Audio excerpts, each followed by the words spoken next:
Señoras y señores, es otro viernes y acá estamos en nuestro podcast habitual. César arriba por allá, ni Omar Hernández por acá, ni mandados a hacer. Pues nos llegó el atuendo el día de hoy porque no nos pusimos de acuerdo, pero Uniformados. estamos de negro el día de hoy. César, ¿cómo estás? ¿Cómo te va? Feliz viernes. La tuya es que una camisa, una chemise, ¿cómo es la cosa que no? La mía es una chemisita.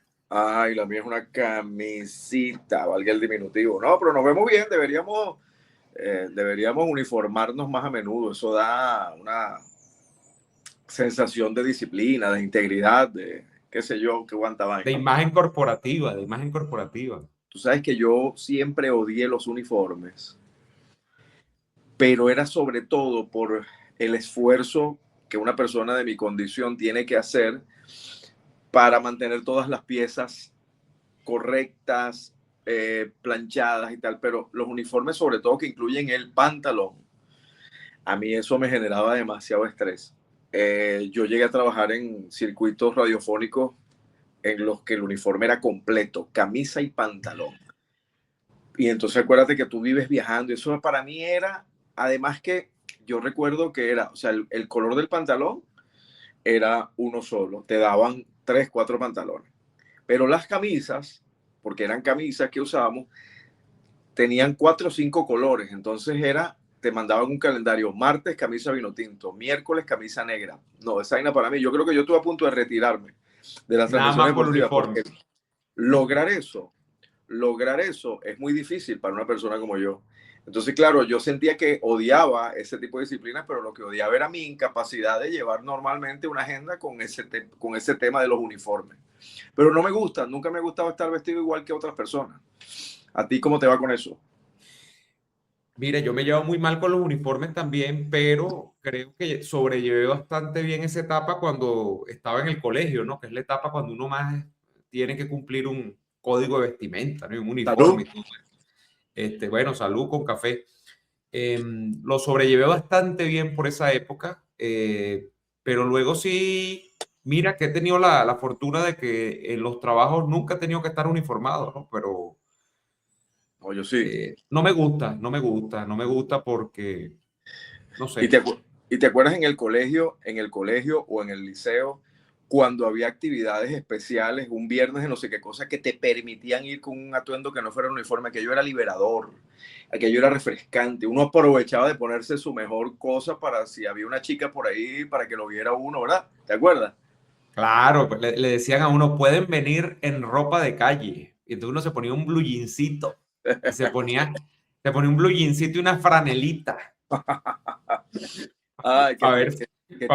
para ver si coronaba algo. Obviamente, bueno, obviamente el tiempo es testigo de que ni tú ni yo hemos coronado nada, ¿no? Y por eso nos va como nos va, pero ese es otro Sí, tema, ¿no? Ese nosotros, no es un tema íntimo que vayamos nosotros, a revelar el día de hoy.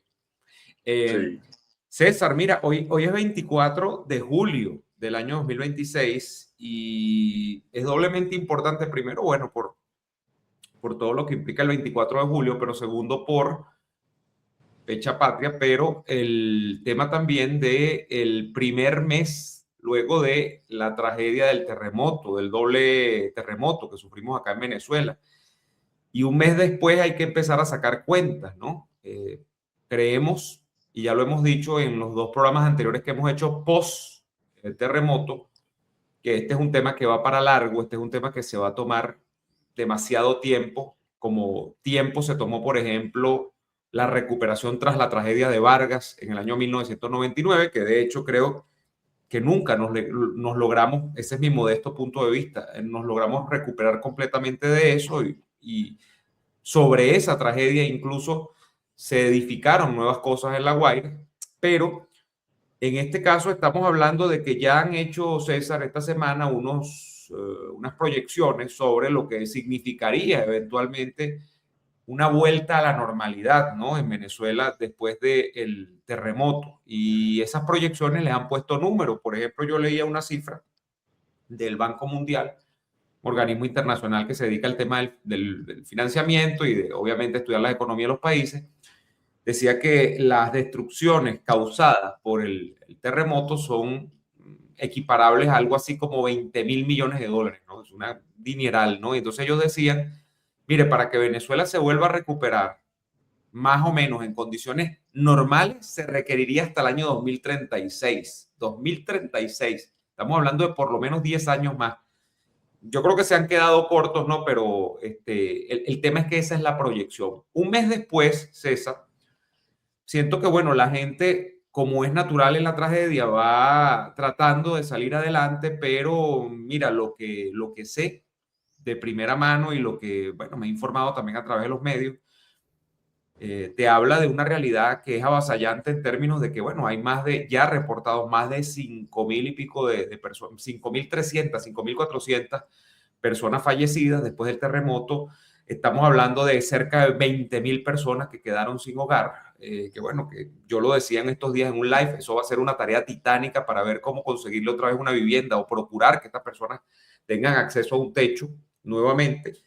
Pero en general, y aquí quería tu opinión, pasa un mes y todavía pues la huella está y tiene que estar porque no hay manera de que no vaya a hacer, digamos, impacto esta tragedia en Venezuela en términos de, bueno, lo que significa todavía la gente que piensa, mira, como que está temblando, la gente que está pensando todavía en, bueno, en cómo quedaron las infraestructuras de los edificios donde viven, amén de que no estén haciendo alguna reparación porque se rompieron tuberías. Conozco un montón de gente que se le rompieron tuberías internas en los apartamentos, que bueno, que las escaleras sufrieron. Entonces, el tema de los frisos es lo menor, porque hay daños de mayor significación, gente que todavía está esperando respuestas para ver si termina siendo reubicada o si va a quedar otra vez asignada o le van a permitir acceder a su vivienda porque están desalojados permanentemente.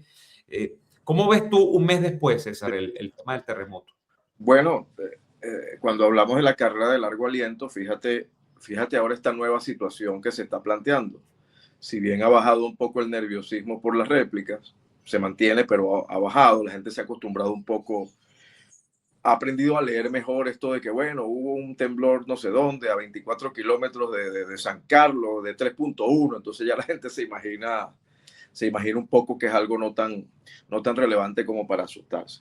Aunque hace un par de semanas, semana y media, hubo un temblor, o sea, hubo una réplica o algo, que no fue muy alta, pero yo estaba por aquí, por la zona de Plaza Venezuela, y fui testigo de cómo, no por orden, sino por iniciativa, la gente evacuó los edificios. Hubo un gran nerviosismo y yo estaba ahí. Por supuesto, eso se te contagia porque yo estaba en el edificio y yo no sentí nada, pero hubo gente que sí sintió más allá, más cerca de la boca del metro allí de Sabana Grande, donde está la previsora, donde están todos estos edificios. La gente que estaba en esos edificios, todos bajaron y pasaron la mitad de la tarde ahí, había bastante nerviosismo. Después, bueno, todo se fue calmando. Es lo único que he visto, así que yo dije, bueno, por supuesto que la cadena de pánico se riega, ¿no? O sea, una persona entra en pánico y puede contagiar a otra que no necesariamente ha sentido. Pero lo cierto es que la gente bajó de los edificios. Es lo más dramático que he vivido desde el 24 de junio, desde todo lo que ha pasado, porque yo he sentido algunas réplicas, otras no. He estado fuera de Caracas, he sentido algunas réplicas, otras no, y así va. Cuando hablamos de la carrera de largo aliento, aquí empieza a crecer un tema de mucha preocupación. ¿Qué vamos a hacer con la gente de los refugios? ¿Qué vamos a hacer con ese tema? Hay un escándalo con un tema de unas viviendas que al parecer eran unas viviendas que estaban destinados para unos diputados o que ya estaban ahí. No sé cómo es la cosa muy bien, pero que esas viviendas iban a ser, bueno, destinadas a víctimas del terremoto, con el gobierno estableciendo, o sea, sirviendo como plataforma informativa de ese evento. Y entonces, bueno, ahora parece que las personas que están reubicando son personas afectas, cercanas, incluso personas que trabajan para el gobierno. Entonces, eso ha generado mucho malestar. Yo no he profundizado en el tema, he visto las cosas por encima porque estoy como que bastante cargado. Eso me parece importante que está pasando ahí, pero más allá, porque ¿cuántos apartamentos pueden ser eso? 400 apartamentos. Eso no resuelve ni el 1% del gran problema que tenemos. El tema es cómo hacemos con los refugios, cuál es el plan, porque tiene que haber un plan nacional de cómo vamos a reubicar a esas personas. Si esas personas no van a poder volver a La Guaira, ok, ¿dónde las vamos a ubicar? Tiene que haber un gran plan en el que se involucren no solamente el sector político, el sector privado y los profesionales.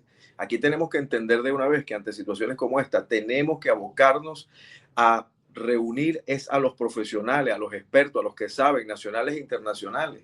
No un plan populista y ya, no, tenemos que ser más realistas en ese aspecto. Y lo otro, y me pasó y me siento sumamente mal, creo que me pasó en un par de ocasiones, hemos hablado de la conciencia de las redes sociales, hemos estado insistiendo en eso, sobre todo nosotros que pertenecemos al mundo de la comunicación y que tenemos una conexión directa con lo que es el efecto de la información, del fake, de todo este tipo de cosas.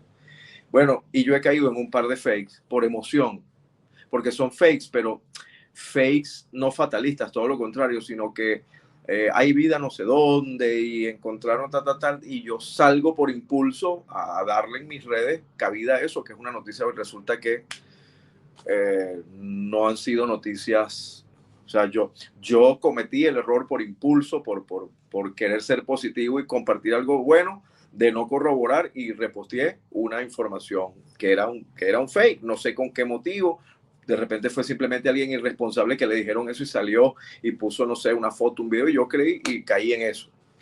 Un amigo periodista es quien a través de un post alerta sobre eso que yo entonces me comunico con él y le digo, mira, me dice, no, efectivamente, eso es un fake, eso no fue así, eso fue tal, y me sentí de lo peor, porque dije, caramba, uno que está pendiente, uno que es el que está llamando a la conciencia, uno también cae en eso, aunque en este caso se trata de algo positivo, o sea, fue la emoción, porque ya después de 25 días, lo de la gatica sí es cierto, eso lo reposteé, una mascota que consiguieron con 23, o sea, la consiguieron anteayer, porque no,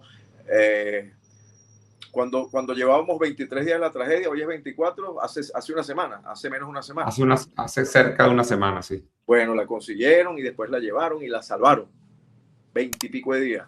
Y hay otros eventos aislados que, bueno, que por supuesto que a uno, o sea, como uno no se va a emocionar con eso, pero caemos también en replicar cosas que no son ciertas, que quizás estén sembrando falta. No sé, pero me sentí muy mal porque bueno, yo estoy es precisamente para evitar eso, no para caer, ¿no? Entonces, bueno, también hay que estar muy pendiente con todo. Hay otra cosa que también, que hubo alguien, yo no conozco a la persona, pero creo que fuiste tú quien puso eso o me replicaste a mí, de un tipo que está hablando sobre el factor psicológico de los influencers y la gente que hace mercado con la tragedia de los demás. Qué cosa tan horrorosa, ¿no? Porque además se le ha caído la máscara a un gentío y de todos los bandos. A mí no me vengan con que no, que está, no señor, de todos lados. No, porque Uno queda a ver, horrorizado. la tragedia sirvió para potenciar cuentas en redes sociales e incluso para crear cuentas. Hablamos acá de un caso de creo que fue una niña rescatada, la famosa fotografía que hubo Bueno, de la niña entre los escombros, y parece que los padres de la niña utilizaron el hecho para, bueno, propulsar una cuenta en Instagram, creo que fue que la crearon, exprofeso, ahí crearon la cuenta, le pusieron la fotografía más como foto de perfil de la niña rescatada, y bueno, ganaron, por supuesto, en cuestión de horas, ganaron miles y miles de seguidores, porque, bueno, la gente obviamente empatizó mucho con este caso, ¿no? De la niña que se le ve un ojo y tal, y está como pero bien. eso yo no lo cuestiono. Yo no creo que eso esté mal, porque la niña es una sobreviviente y quizá ella a partir de ahí pueda construir algo. Eso no me parece mal. Si fueron sus padres. Lo que sí está mal es que otros medios y otras empresas están usando la foto de la niña para causas, o sea, para ellos crecer, para ellos buscar hasta vallas. Hay hasta vallas con el rostro que hermosa esa niña, ¿no? De hecho, le vi una entrevista y la niña habla, es una maravilla, porque ella es un ejemplo de esperanza, ¿no? Es un caso hermoso lo que sucedió con esa niña. Que ella tenga una cuenta, a mí no me parece que esté mal, se va a llenar de seguidores y quizá ella a partir de eso pueda construir algo. Los otros que quieren hacer fiesta con el tema de la niña, eso sí, ahí sí entramos en lo que yo más o menos te he estado planteando, no sé si tú estás de acuerdo. No, lo que pasó es que, fíjate, obviamente el tema fue el asunto de moda durante todos estos días, el tema del terremoto. Y mira, hasta gente que se dedicaba, por qué decirte, bueno, y obviamente cualquier persona que tenga cualquier profesión puede tener algún tipo de involucramiento dentro de un tema humanitario o de asistencia, bueno, porque obviamente uno es un ser humano completo, uno no es solo cocinero o periodista o comentador no sé, de deporte, comentarista de deporte, no, no, o sea, uno es un ser humano completo, pero ocurrió mucho durante el boom informativo de la tragedia, que efectivamente hubo gente que, bueno, aprovechó la tragedia para engordar cuentas en redes Ah, sí. sociales. Y habrá muchos, César, vamos a picar adelante, habrá muchos que nos digan, bueno, ustedes están hablando aquí del tema del terremoto. Bueno, no es lo mismo, porque fíjate qué pasa, en el caso nuestro, yo lo interpreto así, es que el tema del terremoto se solapó, o mejor dicho, ocupó el espacio de muchos de los temas que nosotros pudiésemos estar trayendo el día de hoy por varias cuestiones, no solo por un tema de agenda informativa, así es que acaso nosotros hacemos nuestro programa no es de información ni nada, es más bien es una conversa informal y todo lo demás, pero sobre todo porque la posibilidad nosotros de ponernos aquí a hacer un ping pong de entretenimiento o lo que sea, todavía los ánimos están un poco recuperados, por los ánimos no están para eso, no están, bueno, y soltamos un chiste, hablamos de la camisita y la cosa, pero los ánimos no están para eso. Entonces, no es lo mismo. Hay otras personas que directamente lo que hicieron fue utilizar el poder gráfico, por ejemplo, del colapso de los edificios, el poder gráfico del derrumbe de esas edificaciones, para, bueno, engordar unas cuentas en redes sociales. ¿Cuál es el fenómeno que se está produciendo, que yo estoy viendo, César? Que ya obviamente esta gente que era la más involucrada en el tema humanitario, que son los que más sabían de rescatismo y todo lo demás, o sea, que ellos se vendían como eso, ya incluso están pasando la página. Mucha de esta gente ya no está haciendo contenido que tenga que ver con el terremoto ni nada. Bueno, obviamente porque ya tienen que dedicarse a otras cosas, dirán ellos, y también porque el tema del boom informativo inicial que dejó el terremoto está pasando. O sea, eso Sí. está pasando. Ya no es novedad. Ya no es novedad, ya no vende tanto. Entonces, bueno, ahí se caen un poco esto que nosotros hemos hablado, se caen las caretas un poco del tema de influencers y todo este tipo de cosas. Se ven la Pero cara, en el ven caso la de cara. nosotros es porque no, bueno, porque como te digo, todavía el ánimo no está como para pasar completamente la página, pero bueno, y además el tema de la tragedia nos ha afectado de alguna manera porque tenemos conocido tal y estuvimos cerca y lo vivimos muy de cerca, ¿no? O sea, No, no. no fue cualquier Como, cosa. como, como te comenté, tengo muchos familiares y muchos amigos que perdieron todo. Todo. Me ha tocado lidiar con la tragedia de gente cercana, gente que conozco. A mí, ok, yo no perdí ningún familiar, pero sí sé de muchos. Mira, que la niña se convierta en un vehículo, un mensaje y que ella a partir de ahí pueda crecer, a mí eso me parece muy bien entrevistarla. De hecho, lo más interesante del periodismo en los días recientes, y tú has hecho de eso, lo he visto mucho en Unión Radio, es entrevistar a víctimas para acercarse a ellas y conocer pero de testimonio directo, lo que significó eso, lo que significa sobrevivir a una tragedia tan. He visto varios programas en los que tú hiciste, creo que uno o dos con sobrevivientes, y eso a mí me parece súper pertinente, súper apropiado, sobre todo si el periodista que lo hace con el manejo correcto, de simplemente tratar de compartir con la gente ese mensaje, porque el mensaje del sobreviviente va a ser enriquecedor, va a ser alentador y va a servir como una esperanza para quienes, bueno, de alguna manera, directa o indirecta, han seguido adelante y han tratado de superar este trauma, porque es una tragedia y una tragedia es sinónimo de un trauma colectivo. El venezolano está traumatizado, el venezolano sigue nervioso. Ayer, que me estaba tirando este espectacular corte de cabello, que estoy listo para protagonizar una telenovela de factura internacional con la galana del momento, llámese Ana de Armas, o Margaret Qualley, a quien aprovecho esta plataforma nuevamente para pedirle matrimonio. Lo Margaret seguro nos Qualley, está viendo, eso sí sí. lo tengo por seguro, nos está No, no, no. viendo, está No, no, viendo. Margaret no se pierde ni este ni el capítulo de mi canal. Pero, Uh -huh. pero lo que te quería decir es que ayer, Bueno, yo decía cortándome el cabello. No, no me lo estaba cortando, me lo estaba cortando otra persona. Yo estaba sentado porque yo no sé cortar cabello. Sonó un teléfono de alguien que no estaba en su cubículo. Y el teléfono sonaba y el teléfono sonaba y un momento en el que todo el mundo, pero ¿qué teléfono? ¿Qué pasa con ese teléfono? Pero ¿sabes lo que todos imaginaron al mismo momento? Y después lo confesaron. Era la alarma, la famosa alarma del teléfono del terremoto. La gente está con eso. La alarma es la pesadilla auditiva de quienes no estábamos en los lugares en los que lo que se escuchó fue el estruendo del terremoto. La alarma quedó en la psique colectiva. Ya me ha pasado como 3 o 4 veces que estamos en un sitio y suena una aplicación o suena una cosa de un teléfono y todo el mundo se pone alerta.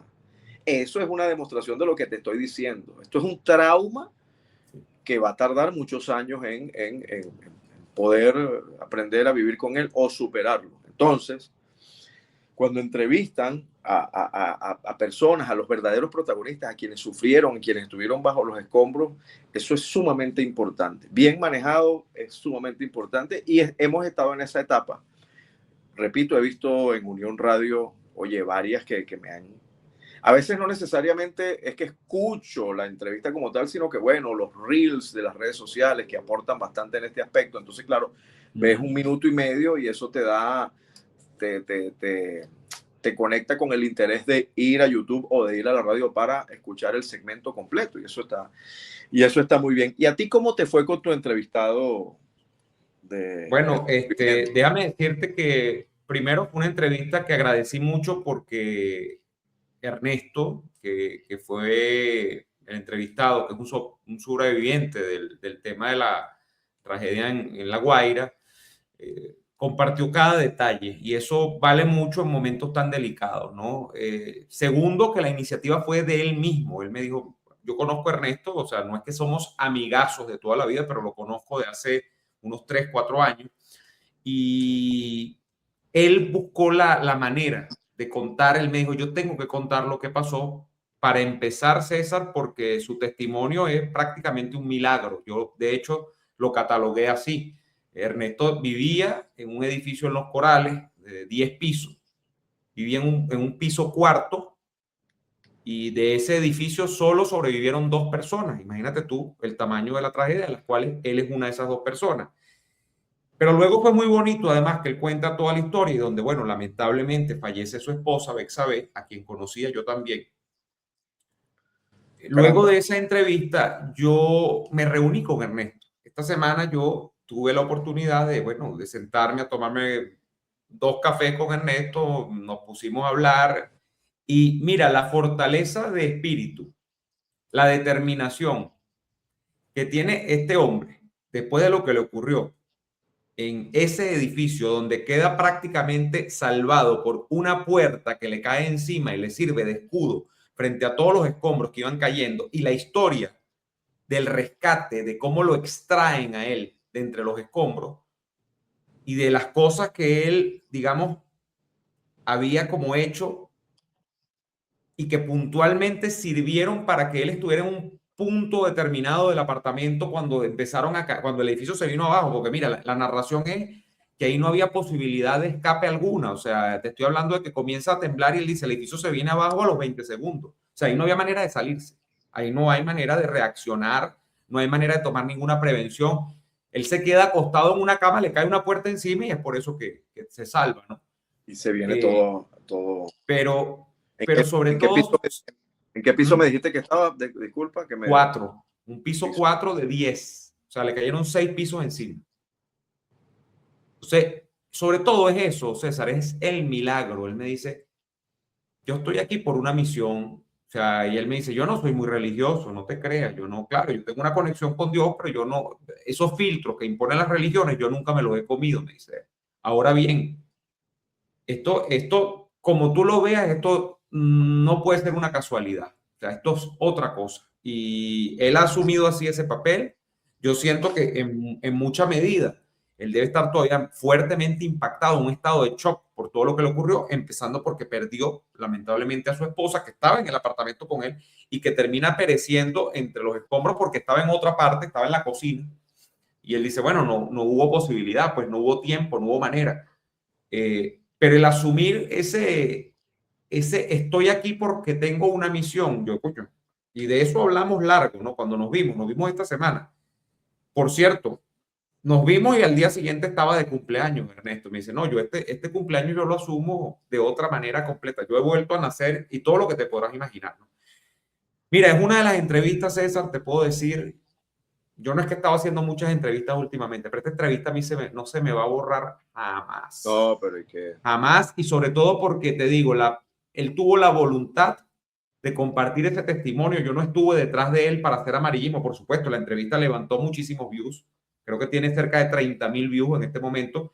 Pero es que sobre todo fue la manera tan madura y tan, tan espontánea como él directamente dijo, yo quiero contar la historia, porque además vio muchas cosas que no deben ser respecto del manejo que hicieron las autoridades y respecto del rescatismo, respecto de héroes que él me dice que no están siendo reconocidos, esos muchachos que están sacando gente, los que son extranjeros y los que son nacionales, también los que son criollos. A él lo saca un venezolano. Entonces, bueno, fue una entrevista muy, muy bonita, de las cosas que yo no me voy a olvidar por un largo rato que he hecho en este oficio, ¿no? Mira, no sé si quisieras que lo dejemos hasta acá y sigamos en tu segmento, porque ya estoy viendo que nos estamos quedando muy largos. Sí, vamos al segmento y vamos a retomar un par de cosas de esto o sea, yo no he tenido la oportunidad de ver la entrevista y nada más el cuento que me está echando ya. Pues te invito a verla, César. Te invito a verla porque, bueno, y donde yo prácticamente no tuve que hablar nada, ni siquiera, porque el protagonismo absoluto es de la historia de Ernesto, ¿no? Amigos, nosotros vamos a dejar hasta acá este segmento. Recuerden que este es un programa de 2 segmentos. El segundo está en el canal de César arriba. Les invito a que se suscriban también al canal de César, que activen las notificaciones, que nos dejen mensajes, es decir, que nos escriban en la cajita de comentarios. Por supuesto, que nos sigan viernes a viernes. Estamos todas las noches por acá en este podcast que después de varios años todavía no tiene nombre, como siempre decimos. Pero bueno, el cariño es el mismo. Nos vemos. Creo que a esta altura ya no le vamos a poner ningún nombre. No, ya no le vamos a poner nombre. Regresaremos, no. Vamos ahora a mi canal. Gracias. Así es. Hasta entonces.